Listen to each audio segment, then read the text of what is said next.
What all does it take to go camping with a cat? Well, first, you actually have to do quite a bit of advanced preparation, but if you do these things, then you can have a really successful camping experience.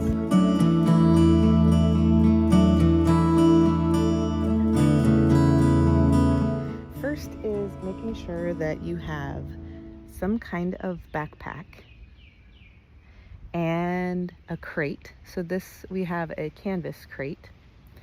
Those can serve as safe spaces for your cat if they ever get nervous. You can't just decide that one day you're gonna go camping and have it be okay. You actually have to build up to it. I will have videos on training your cat to get them used to a backpack, because you do need to let them do that, and training them to get used to a crate and to car travel, as well as their harness and leash. If you just all of a sudden spring all this on a cat, they're going to rebel. You can see here our Emma cat is enjoying her little safe space. We also have each one on top of a tarp so that it doesn't collect dirt, and we can take each one of these into the tent or camper if that's what you have. She is on a leash that is attached to a harness. I don't know if you can see it here, but she's got a little harness. So here is Emma with her tether, and then she's sitting in a little camp chair. She pretty much lives in her harness when she's camping with us though, and that's okay because then she can go wherever she wants.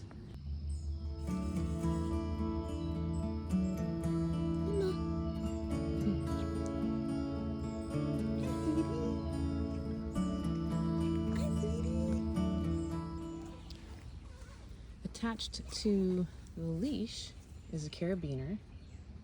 The tether that we have for Emma, our cat, notice that it is clear of anything that she can get tangled on. Sometimes she tries to climb the tree, but when you are camping with a cat, of course, you'll just have to be mindful that they are different than dogs for sure. And so you do need to keep an eye on them, and you need to keep them away from other animals that could come into your space. And so that's why you have a safe spot for them to retreat to too. If they get nervous or scared, if they see something that they don't like, they can always run in. Something else that we have is a stick that acts like a brake for the carabiner. So the carabiner, when she comes up over here, it stops there, and that keeps her from going way up into the bushes where we can't watch her as well.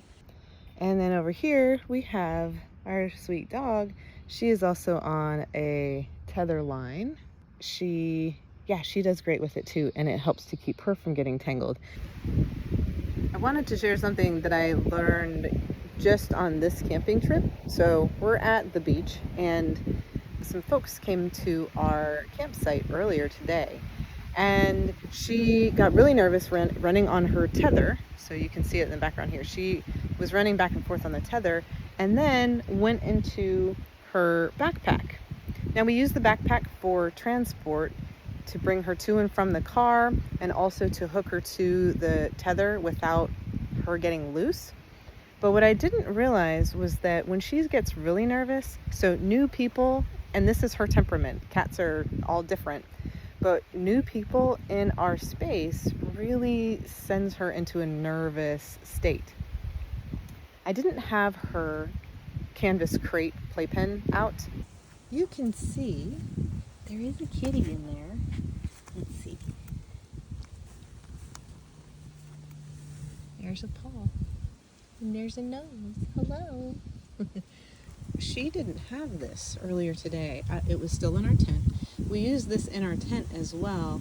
If she starts scratching a lot on the sides, that's another tip for you, is that you can put them into a playpen or their crate, and that will help them to keep from scratching the sides until they get used to being in the tent. When she's nervous, she likes to burrow and get under a blanket, and I didn't even think about that today. After those folks came, I thought about that, got this out, and let her burrow. And she ends up really calming down if she can stay under a blanket for a while and let her just really calm down. So if I pet her right now, I'll get some purrs. Our sweet cat can't use the bathroom on her own. She is incontinent. And what happens is when she gets really nervous, she ends up getting really loose stools, and she can't help it, and it just comes out. So we all want to avoid that happening. So when she gets nervous, we keep some CBD on hand, and we just put it on her paws, just a few drops each on her paws, and she loves it. She'll just lick it right off, and then it just helps her so much. In the past, on different trips, we've had to administer some of this anti-diarrheal liquid. If we know that she's going to be sustained nervous, because sometimes when you travel, if the road's bumpy, if it's a really long trip and it's been a little bit since we've traveled, we'll give her some of that ahead of time so that it settles her stomach, because it actually does have some stuff in it that automatically settles your stomach. It also helps firm loose stool. It provides upset stomach relief, contains kaolin to help absorb toxins. It's for cats of all ages. But those two things really help to smooth the experience for her and for us. We learn a little bit each time, and so if you ever take your cat on a trip or traveling, just know that the first couple of trips especially are the steepest learning curve. You just have to expect that everything's gonna take a little bit longer. It's gonna just be a lot of trial and error until you get it right with your particular cat. With our particular cat, she isn't super social, and she is a little skittish. She is a little nervous, but we know how to manage it according to her personality and what she likes, and we know that she likes to burrow.